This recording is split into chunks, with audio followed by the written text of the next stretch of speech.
31 এটা আইনগতভাবে নিষিদ্ধ হওয়া দরকার। প্রত্যেক শ্রেণীর মানুষের ক্ষতি এখন যুবকরা চায়, শুধু এই জন্য আমরা এটাকে বৈধ করে দিব? এটাকে আইনগতভাবে নিষিদ্ধ করা দরকার। যদি সরকার মানুষকে ওই পথে চালাতে দেয় যে পথে মানুষের ফায়দা, তাহলে এটা করবে। আর যদি মানুষকে মানুষের তালে চালাও, মানুষকে মানুষের তালে চালাতে দাও, তাহলে আমরা নিজেদের ইচ্ছা মতো ক্ষমতা চালাতে পারবো। এটা ইসলামের শিক্ষা না।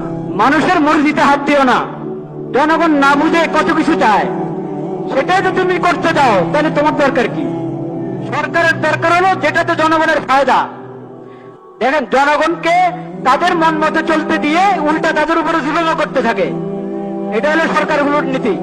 আমরা মনে করি যে জুলাই আগস্টের আন্দোলনের পরে যে সরকার এসেছে, সেই সরকার এমন হবে না। সেই সরকার হবে যেটাতে জনগণের ফায়দা কিভাবে পরিচালিত করবে। সেই ফায়দা কোত্থেকে পাবে বলেন? নবী করিম সাল্লাল্লাহু আলাইহি ওয়াসাল্লাম সিরাতের মধ্যে কি করবে?